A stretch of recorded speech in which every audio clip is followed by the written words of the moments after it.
In a dramatic escalation of the war on drugs, the US has taken deadly action against alleged drug smugglers in the Pacific Ocean, sparking international controversy.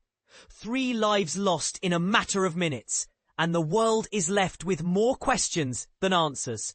The US military, under the command of President Donald Trump, has conducted a second strike on a vessel suspected of transporting drugs. This strike, occurring just a day after a similar incident, has resulted in the deaths of 3 individuals. The US government has labelled these smugglers as narco-terrorists, a controversial term that blurs the lines between criminal activity and terrorism. But here's where it gets even more contentious.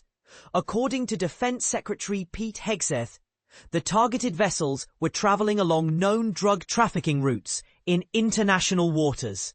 This raises a crucial question.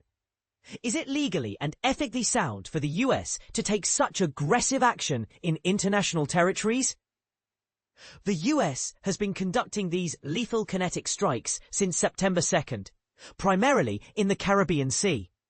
However, the recent shift to the Pacific Ocean has brought the operation into uncharted waters, both literally and metaphorically.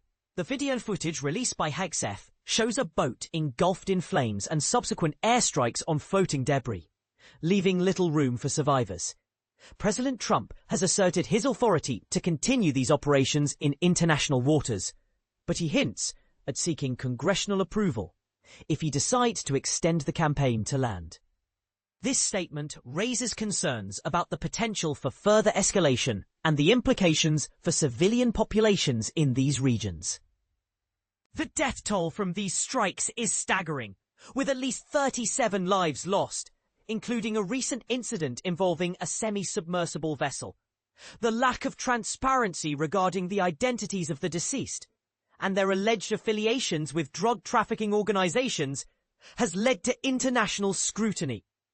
Adding fuel to the fire, the US has recently had diplomatic tensions with Colombia and Ecuador, 2 countries with significant Pacific coastlines that are known drug trafficking routes.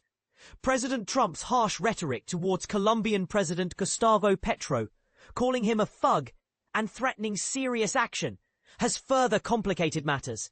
As the US deploys thousands of troops and military assets to the Caribbean, the world watches with bated breath. The controversial nature of these operations, the potential for civilian casualties, and the diplomatic fallout all contribute to a complex and divisive issue.